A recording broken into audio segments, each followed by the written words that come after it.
Hello super friends. जहां fans को Spiderman no वे home के ट्रेलर का वेट था, वहां उसके बदले में सोनी ने मॉर्बियस का ट्रेलर रिलीज कर दिया, और जो कि मैं भूल ही चुका था कि जनवरी में ही आने वाली है। तो इस वीडियो में हम मॉर्बियस के ट्रेलर का फ्रेम बाय फ्रेम ब्रेकडाउन करेंगे। ये ट्रेलर फर्स्ट ट्रेलर से भी ज्यादा स्पाइडरमैन और खासकर एमसीयू ईस्टर एग से भरा हुआ है। तो ठीक है, देखते हैं कि क्या क्या हमें इसमें देखने को मिला है। अब यहाँ पर मॉर्बियस की थोड़ी सी बैक स्टोरी जान लेते हैं जो मूवी में देखने को मिलने वाली है। तो मॉर्बियस बचपन से ही एक रेयर ब्लड डिजीज से सफर कर रहा था।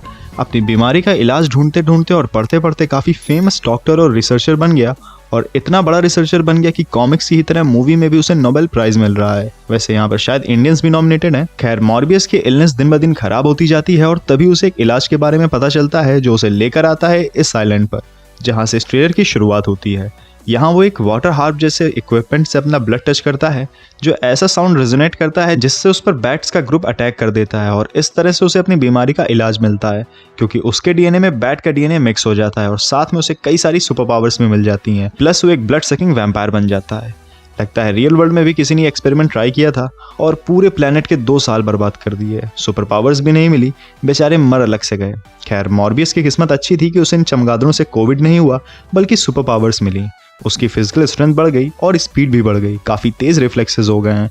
एक कूल पावर है वैम्पायर जंपिंग, जिसमें पर्पल कलर का स्मोक दिखता है, और ये एक्समैन मूवीज के नाइट क्रॉलर के टेलीपोर्टेशन इफेक्ट से सिमिलर है। वैसे ट्रेलर से पहले काफी लोगों को ये डाउट था कि मॉर्बियस की उड़ने की और हवा में फ्लोट होने वाली पावर मूवी में होगी या फिर नहीं, लेकिन ये वाली पावर भी इस ट्रेलर में दिखा दी गई। खैर, इसके अलावा मॉर्बियस के पास एकोलोकेशन की एबिलिटी है, जिसमें उसकी आईज टिपिकल वैम्पायर्स की तरह वाइट हो जाती, और वो एक साउंड वेव एमिट करता है जिससे वो अपने आसपास की लोकेशन को मैप आउट कर पाता है।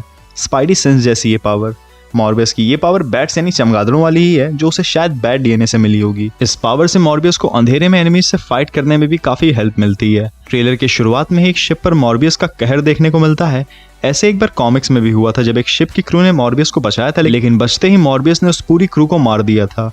अब मूवी में ये डॉक्टर मॉर्बियस का पहला वैम्पायरगिरी वाला काम होगा, क्योंकि ऑफिसर स्ट्राउट को डॉक साहब इसी कंटेनर शिप से मिले थे। ऑफिसर स्ट्राउट का रोल भी काफी इंपॉर्टेंट होने वाला है। एक सीन में इनके पास बायोनिक आर्म भी देखने को मिली थी, जिसके बारे में मैंने पहले वाले ट्रेलर में काफी डिटेल में बताया हुआ है। इसके बाद के सीन्स में मॉर्बियस अपनी न्यू सुपर पावर्स को टेस्ट करता हुआ दिखता है, और साथ में अपनी colleague plus lover Martin Bancroft को ये सब एक्सप्लेन भी कर रहा है। अब मॉर्बियस वैम्पायर बना है तो उसे ब्लड पर सर्वाइव करना होगा, और इन सब की वजह से पुलिस उसके पीछे पड़ जाएगी, जैसा कि न्यूज़पेपर पर उसे एक मर्डर के लिए एक्यूज भी किया गया है।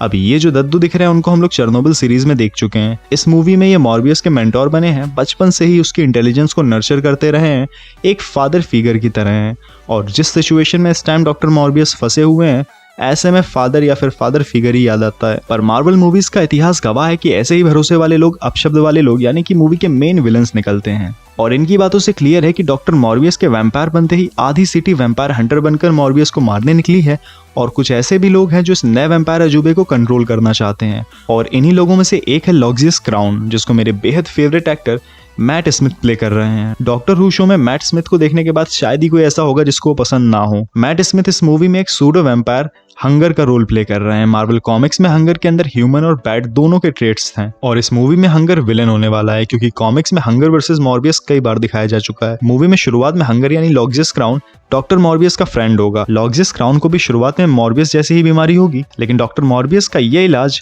मूवी में वाद विवाद की जड़ बनेगा। अब इन सारी केओस के बीच ये कहानी भी ट्रेडिशनल वैम्पायर मूवीज की तरह होने वाली है, जहां मॉर्बियस एक वैम्पायर तो होगा, बट ह्यूमैनिटी के लिए एक हीरो की तरह काम करेगा, और हीरो एंड विलेन के बीच की थिन लाइन पर खड़े होकर एंटी हीरो की फॉर्म लेगा। वैसे ये तो बातें हुई मॉर्बियस ट्रेलर की। अब बात करते हैं इसकी एमसीयू और स्पाइडरमैन यूनिवर्स हिंट्स और रेफरेंसेस की। पहले ट्रेलर की तरह इसमें सैम राइमी यूनिवर्स के स्पाइडरमैन को मर्डरर पेंट किया गया है, और एड्रियन टूम्स यानी कि वल्चर डॉक्टर मॉर्बियस को टच में रहने के लिए बोल रहा है।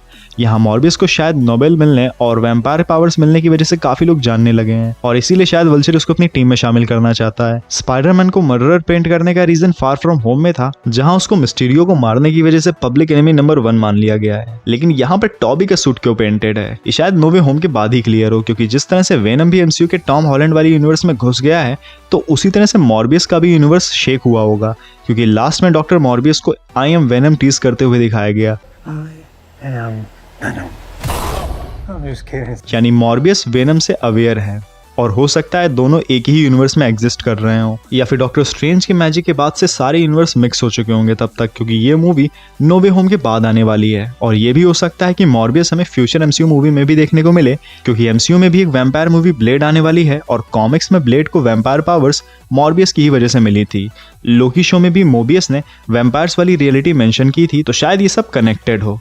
वैसे सारे स्पाइडरमैन यूनिवर्स में जो एक चीज कॉमन दिखती है वो है डेली ब्यूगल, कभी न्यूज़पेपर तो कभी ऑनलाइन न्यूज़ पोर्टल की फॉर्म में दिखता रहा है। इस ट्रेलर में भी डेली ब्यूगल न्यूज़पेपर दिखा जिस पर कुछ रेफरेंसेस थे। पहला तो जो अमेजिंग स्पाइडरमैन 2 के लास्ट में राइनो को दिखाया गया था उसका नाम मेंशन है। अब मेरे ख्याल से ये केवल एक ईस्टर एग की तरह ही है, बाकी मूवी में राइनो को शायद ना दिखाया जाए। साइड में ही ब्लैक कैट का नाम मेंशन है जो स्पाइडरमैन कॉमिक्स में पॉजिटिव और नेगेटिव दोनों तरह के रोल्स प्ले कर चुकी है। ट्रेलर के एक सीन में एक होराइजन बिल्डिंग दिखती है जो मार्वल कॉमिक्स में एक रिसर्च ऑर्गेनाइजेशन है जहां पर पीटर और मॉर्बियस जैसे जीनियस लोग काम कर चुके हैं। इसके अलावा ऑस्कॉर्प टावर भी दिखता है जिसको नॉर्मन ऑसबॉर्न ओन करते हैं, और नो वे होम में नॉर्मन ऑसबॉर्न की एज ग्रीन गॉब्लिन वापसी भी होने वाली है। अब ये सेम वही यूनिवर्स वाले ऑसबॉर्न है या फिर कोई दूसरी मल्टीवर्सल रियलिटी है, ये मूवी से ही क्लियर होने वाला है। और मुझे लगता है मॉर्बियस मूवी के ज्यादातर सीक्रेट्स नो वे होम मूवी से ही क्लियर हो जाएंगे, और ये भी हो सकता है शायद मॉर्बियस की रिसर्च को ऑस्कॉर्प ही फंड कर रहा हो।